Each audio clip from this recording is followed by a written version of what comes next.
Amina était une femme que tout le monde admirait.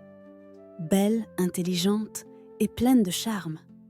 Elle avait grandi dans un petit village où la pauvreté était la norme. Mais Amina rêvait d'une vie différente. Une vie où elle n'aurait plus jamais à compter chaque pièce pour survivre. Quand elle rencontra Kofi, un entrepreneur prospère de la ville, elle sut qu'il était sa porte de sortie. Kofi, un homme au cœur généreux, tomba éperdument amoureux d'elle.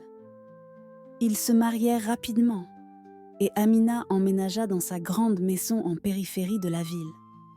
Kofi était le genre d'homme qui croyait en la transparence totale. Il partageait tout avec Amina, ses projets d'entreprise, ses comptes bancaires et même les détails de son testament. Kofi, quant à lui, vivait pour rendre Amina heureuse. Il lui offrait des cadeaux somptueux, l'emmenait en voyage et lui parlait de ses rêves de fonder une famille. Il voulait des enfants, une maison pleine de rire et une vie simple malgré sa richesse. Amina feignait l'enthousiasme, mais au fond, elle n'avait aucune intention de devenir mère. Elle voulait la liberté, l'argent et rien d'autre.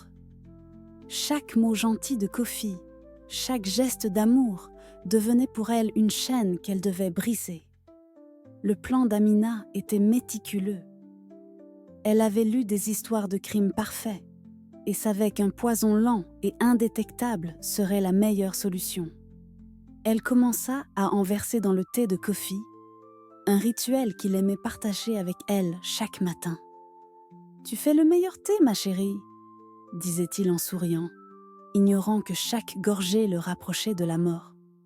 Amina le regardait boire, un mélange de culpabilité et de détermination dans les yeux.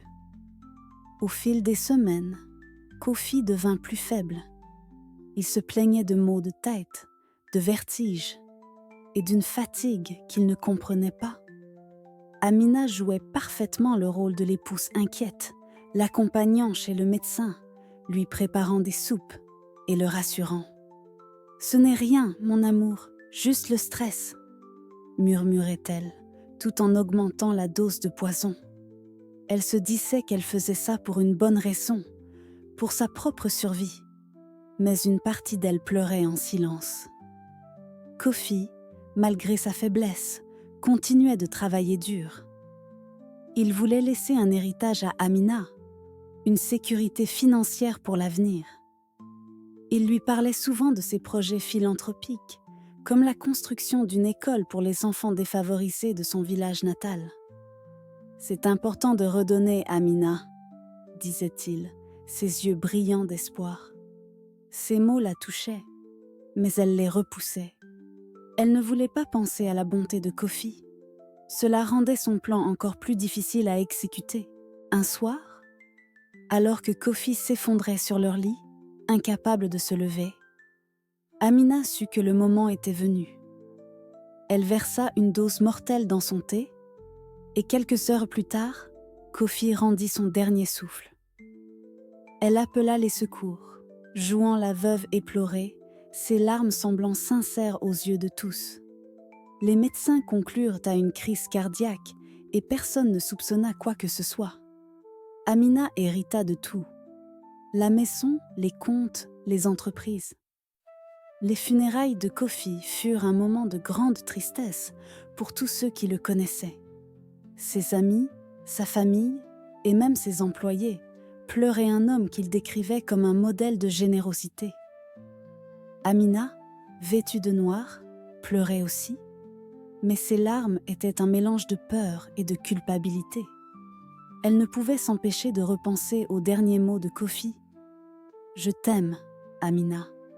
Prends soin de toi. » Ces mots la hantaient, comme un écho qu'elle ne pouvait faire taire.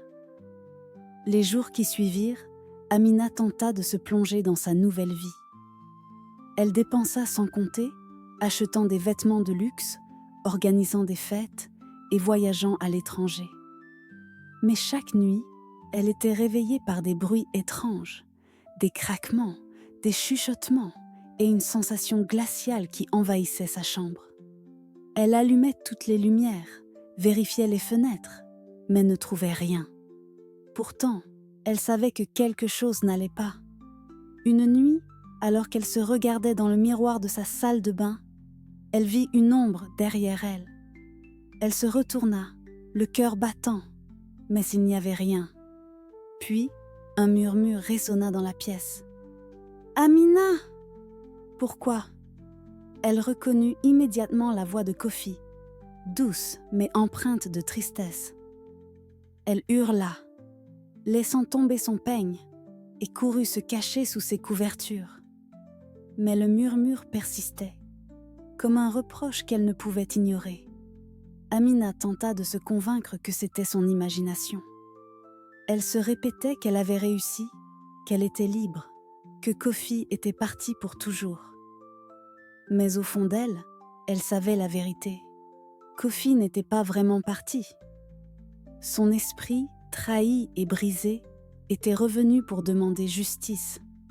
Elle passa la nuit à trembler, incapable de fermer les yeux, sentant une présence invisible qui la regardait. Le lendemain matin, elle décida de quitter la maison. Elle prit une valise, y entassa ses affaires et partit s'installer dans un hôtel de luxe en ville. Elle espérait que la distance la protégerait, que les bruits et les murmures cesseraient. Mais alors qu'elle défaisait ses bagages, elle trouva une photo d'elle et Kofi, prise lors de leur lune de miel. Elle ne se souvenait pas de l'avoir emportée. Sur la photo, Kofi souriait, mais ses yeux semblaient la fixer avec une intensité terrifiante. Amina jeta la photo dans la poubelle, son cœur battant à tout rompre. Elle sortit de l'hôtel pour se changer les idées, marchant dans les rues animées de la ville. Mais partout où elle allait, elle sentait une présence derrière elle. Elle se retournait, mais ne voyait rien. Pourtant, l'air semblait plus froid, plus lourd, comme si quelque chose ou quelqu'un la suivait. Elle accéléra le pas, son anxiété montant à chaque seconde.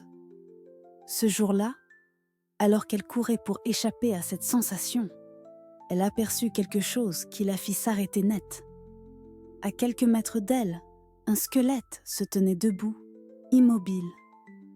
Au milieu de la rue, ses orbites vides la fixaient et ses doigts osseux pointaient dans sa direction. Amina reconnut immédiatement Kofi. Elle hurla et s'enfuit, mais le squelette commença à la suivre, ses os claquant contre le sol dans un bruit sinistre. Amina courut aussi vite qu'elle le pouvait, ignorant les passants qui la regardaient avec curiosité. Elle pouvait entendre le squelette derrière elle, ses pas résonnant comme un tambour macabre. Elle trébucha, tomba à genoux et se retourna, terrifiée. Le squelette s'arrêta à quelques pas d'elle et une voix rauque sortit de sa bouche vide. « Tu ne peux pas fuir, Amina. Tu as pris ma vie. Maintenant, tu vas payer. » Elle resta figée, incapable de bouger, tandis que le squelette s'approchait lentement. Elle pouvait sentir la colère de Kofi, mais aussi sa tristesse. Une tristesse si profonde qu'elle lui brisa le cœur. Pour la première fois depuis sa mort, Amina sentit une véritable douleur. Non pas pour elle-même, mais pour l'homme qu'elle avait trahi. Elle murmura, les larmes aux yeux. « Kofi, je suis désolée. » Mais le squelette ne répondit pas. Il disparut dans un nuage de fumée, laissant Amina seule sur le trottoir, tremblante et en larmes. Elle savait que ce n'était que le début. Kofi ne la laisserait pas en paix tant qu'elle n'aurait pas affronté les conséquences de ses actes. La tension montait et Amina comprit qu'elle ne pourrait pas échapper à son passé. Ce soir-là, elle s'enferma dans sa chambre d'hôtel, barricadant la porte et les fenêtres. Mais elle savait que cela ne servirait à rien.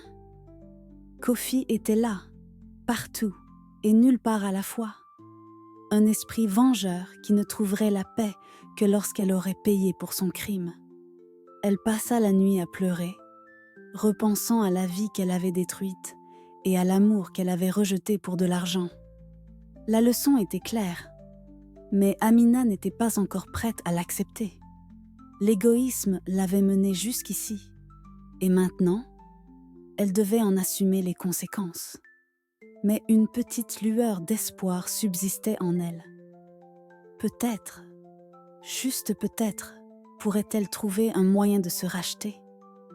Mais le chemin serait long et douloureux, et Kofi ne la laisserait pas s'en tirer si facilement. Amina passa les jours suivants dans un état de panique constant. Chaque ombre, chaque bruit, chaque souffle d'air froid la faisait sursauter. Elle ne dormait plus.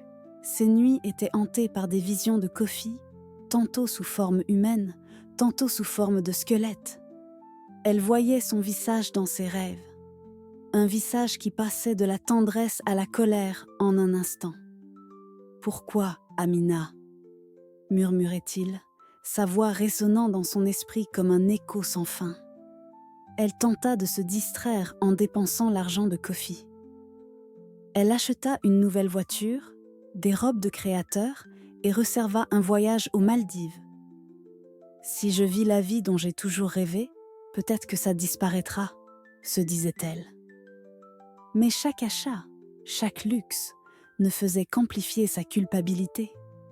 Elle voyait le visage de Kofi dans chaque miroir, dans chaque vitre, comme un rappel constant de ce qu'elle avait fait. Un jour, alors qu'elle faisait du shopping dans une boutique de luxe, elle sentit une main froide se poser sur son épaule. Elle se retourna, mais il n'y avait personne. Pourtant, elle pouvait entendre la voix de Kofi, claire et accusatrice. « Cet argent n'est pas à toi, Amina. Tu l'as volé. Tu m'as volé. » Elle laissa tomber le sac qu'elle tenait et sortit en courant, ignorant les regards des vendeuses. La culpabilité la rongeait et elle ne pouvait plus l'ignorer. Amina décida de consulter un médium, espérant trouver un moyen de chasser l'esprit de Kofi. Elle trouva une vieille femme nommée Mama Ya, connue dans la ville pour ses dons spirituels. Mama Ya l'accueillit dans une petite pièce sombre, éclairée seulement par des bougies. Elle prit les mains d'Amina et ferma les yeux. Après un long silence, elle parla. « Un esprit en colère te suit, ma fille. Il a été trahi par celle qu'il aimait. Il ne trouvera la paix que si tu rends justice. » Amina éclata en sanglots. « Je ne peux pas. Si j'avoue, je perdrai tout, » cria-t-elle. Mama Ya la regarda avec des yeux pleins de sagesse et répondit « Tu as déjà tout perdu, Amina. L'argent ne peut pas acheter la paix de l'âme. Cet homme t'aimait et tu l'as détruit. Si tu veux que cela cesse, tu dois te repentir. Mais le chemin sera douloureux. » Amina quitta la pièce en colère, refusant d'accepter la vérité. Mais les paroles de Mama Ya restèrent gravées dans son esprit. Elle commença à repenser à sa vie avec Kofi, aux moments de bonheur qu'ils avaient partagés. Elle se souvenait de leur premier rendez-vous, quand il l'avait emmenée dans un petit restaurant au bord de la mer. Il lui avait parlé de ses rêves, de son enfance difficile et de son désir de rendre le monde meilleur. Amina avait été touchée par sa sincérité, mais elle avait choisi de l'ignorer. Un soir, alors qu'elle était seule dans sa chambre d'hôtel, le squelette de Kofi apparut à nouveau. Cette fois, il ne courut pas après elle. Il se tint au bout de son lit, immobile, ses orbites vides la fixant. Puis il parla. « Regarde ce que tu as fait, Amina. Regarde ce que tu es devenue. » Soudain, des images défilèrent devant ses yeux, comme un film. Elle vit Kofi dans ses derniers instants, luttant pour respirer, murmurant son nom avec amour, même alors qu'il mourait. Amina tomba à genoux, les larmes coulant sur ses joues. « Je suis désolée, Kofi. Je suis tellement désolée !» cria-t-elle. Mais le squelette secoua la tête. « Les mots ne suffisent pas, » dit-il. « Tu dois agir. Rends-moi ma dignité. Rends ce que tu as pris. » Puis il disparut, laissant Amina seule avec sa douleur. Elle passa la nuit à pleurer, incapable de se pardonner. Le lendemain, elle décida de rendre visite à la famille de Kofi. Elle ne leur avait pas parlé depuis les funérailles, trop honteuse pour affronter leur chagrin. Quand elle arriva chez la mère de Kofi, une femme âgée aux yeux fatigués, elle fut accueillie avec froideur. « Pourquoi es-tu ici, Amina ?» demanda la vieille femme. Amina, la gorge nouée, répondit « Je voulais vous parler de Kofi. » La mère de Kofi la fit entrer et lui offrit une tasse de thé. Elles s'assirent en silence pendant un long moment. Puis la vieille femme parla. « Kofi t'aimait tellement. Il parlait de toi tout le temps. Il disait que tu étais sa lumière. Mais moi, je voyais quelque chose dans tes yeux. Une ombre. J'ai essayé de le mettre en garde, mais il ne m'a pas écoutée. » Ces mots brisèrent le cœur d'Amina. Elle réalisa à quel point elle avait été aveuglée par son égoïsme. Amina passa des heures à parler avec la mère de Kofi, écoutant des histoires sur l'enfance de son mari, sur ses rêves, sur sa générosité.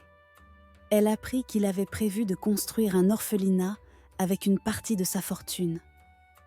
Un projet qu'il n'avait jamais eu le temps de réaliser. Chaque mot était un coup de poignard. Un rappel de l'homme merveilleux qu'elle avait détruit. Elle quitta la maison en pleurs, promettant de revenir. Mais la présence de Kofi devenait de plus en plus menaçante. Il apparaissait maintenant en plein jour, dans des endroits bondés, comme pour lui rappeler qu'elle ne pouvait pas lui échapper. Les passants ne le voyaient pas, mais Amina sentait son regard sur elle à chaque instant. Elle savait qu'il ne lui restait plus beaucoup de temps. Elle devait prendre une décision, et vite. La tension atteignait son paroxysme. Amina était au bord du gouffre, déchirée entre son passé et son avenir. Elle savait que la rédemption était possible, mais elle nécessitait un sacrifice qu'elle n'était pas sûre de pouvoir faire. Mais la présence de Kofi ne la quittait pas. Chaque nuit, le squelette apparaissait, parfois silencieux, parfois parlant. Il lui montrait des visions de ce qu'aurait pu être leur vie. Des enfants riant dans leur jardin, des voyages en famille, une vieillesse paisible. Amina pleurait en voyant ces images, réalisant ce qu'elle avait sacrifié pour de l'argent. La douleur était insupportable, mais elle savait qu'elle la méritait. Elle commença à envisager de se confesser, mais la peur la paralysait. Si elle avouait son crime, elle irait en prison. Elle perdrait tout, l'argent, la liberté, le luxe. Pourtant, une petite voix en elle, une voix qu'elle avait ignorée pendant trop longtemps, lui disait que c'était le seul moyen de trouver la paix. Elle passa des jours à réfléchir, déchirée entre son égoïsme et sa culpabilité. Un soir, alors qu'elle marchait seule dans un parc, le squelette apparut à nouveau. Cette fois, il était plus proche, ses doigts osseux effleurant presque son visage. « Le temps presse, Amina, » dit-il, sa voix tremblante de colère et de tristesse. « Si tu ne fais rien, je ne te laisserai jamais en paix. Tu vivras dans la peur pour le reste de ta vie. » Amina tomba à genoux, les mains sur le visage, et cria « Je ne sais pas comment réparer ça, Kofi. Aide-moi !» Le squelette s'arrêta, et pour la première fois, une lueur de douceur apparut dans ses orbites vides. « Commence par la vérité, » murmura-t-il. Puis, il disparut, laissant Amina seule dans le parc, tremblante mais déterminée. Elle savait ce qu'elle devait faire, mais elle n'était pas encore prête. La tension montait, et elle sentait que quelque chose de terrible arriverait si elle ne changeait pas bientôt. Amina passa les jours suivants à faire des recherches sur le poison qu'elle avait utilisé. Elle voulait comprendre ce que Kofi avait ressenti dans ses derniers instants, espérant que cela l'aiderait à se connecter à lui. Elle lut des articles sur les symptômes, sur la douleur, sur l'agonie lente qu'il avait dû endurer. Chaque mot était une torture, mais elle se força à continuer. Elle voulait ressentir sa souffrance pour mieux comprendre son crime.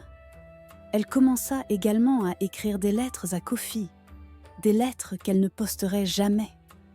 Elle y exprimait ses regrets, ses remords et son amour pour lui. Un amour qu'elle n'avait réalisé qu'après sa mort. « Je t'ai aimé, Kofi, mais j'ai laissé mon égoïsme me guider. Je donnerai tout pour revenir en arrière, » écrivait-elle, les larmes tachant le papier. Ces lettres devinrent une sorte de thérapie, un moyen de faire face à sa culpabilité. Peut-être, juste peut-être, pourrait-elle trouver un moyen de réparer ses erreurs. Amina passa une nuit entière à réfléchir, les lettres qu'elle avait écrites à Kofi étalées devant elle.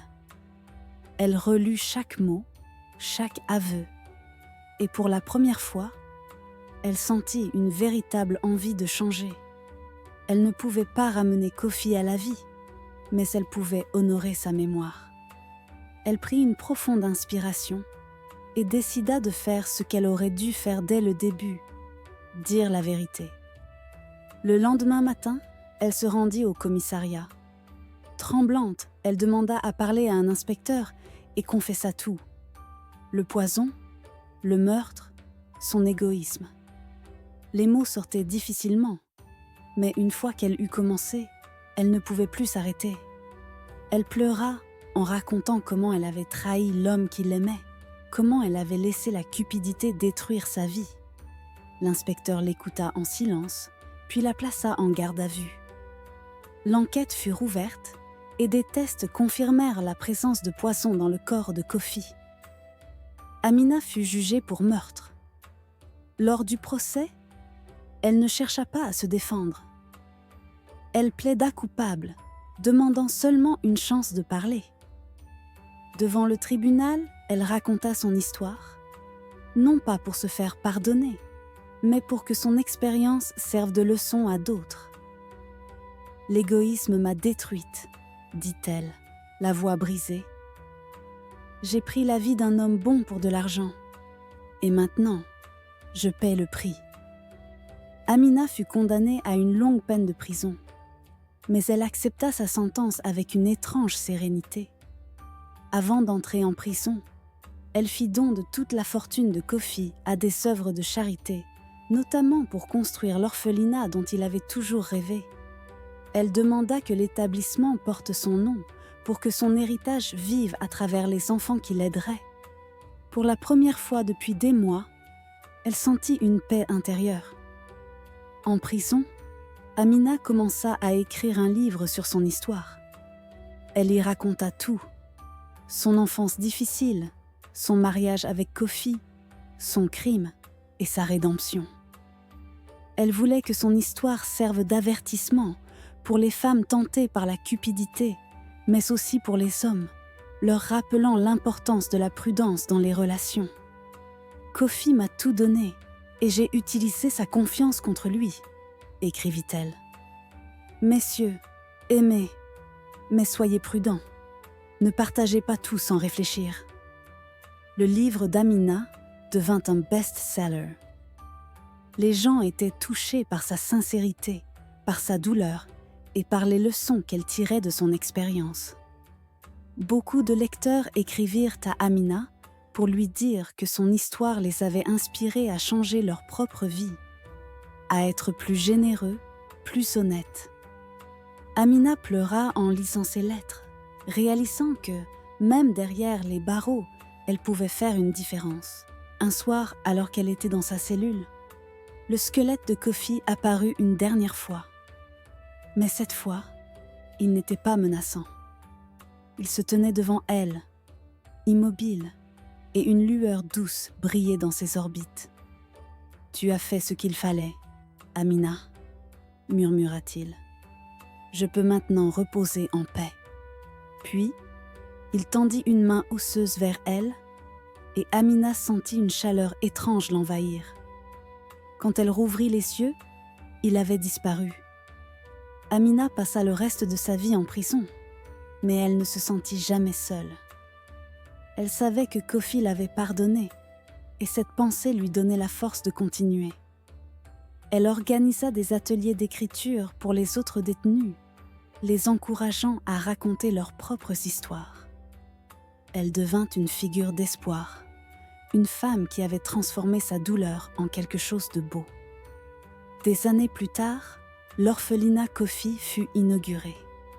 Amina, bien qu'en prison, reçut des photos de la cérémonie.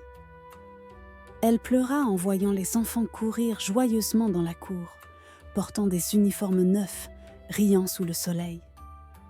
Elle savait que Kofi aurait été fier. Pour la première fois, elle sentit qu'elle avait réparé une partie du mal qu'elle avait fait. L'histoire d'Amina devint une légende, une histoire que les parents racontaient à leurs enfants pour leur enseigner des leçons de vie. Elle montrait où l'égoïsme pouvait mener, mais aussi la puissance de la rédemption. Amina avait tout perdu, mais dans sa chute, elle avait trouvé une nouvelle forme d'amour. L'amour de soi, l'amour des autres et l'amour pour l'homme qu'elle avait autrefois trahi. La morale de cette histoire est multiple. Pour les femmes, elle rappelle que la cupidité et l'égoïsme mènent à la destruction et que la véritable richesse réside dans l'amour et la générosité. Pour les hommes, elle est un avertissement. La confiance est précieuse, mais elle doit être accordée avec prudence. Kofi, en partageant tout avec Amina, lui avait donné les moyens de le détruire. Enfin, pour tous, c'est une leçon sur la rédemption. Peu importe la gravité de nos erreurs, il est toujours possible de changer, de se repentir et de trouver la paix. Amina avait dû tout perdre pour comprendre cela, mais son histoire montrait qu'il n'était jamais trop tard pour faire ce qui est juste. Son voyage, bien que douloureux, était une preuve que même dans les ténèbres les plus profondes, une lueur d'espoir peut briller. Merci d'avoir regardé jusqu'à la fin. Abonnez-vous pour d'autres histoires. Que Dieu vous bénisse et à très bientôt.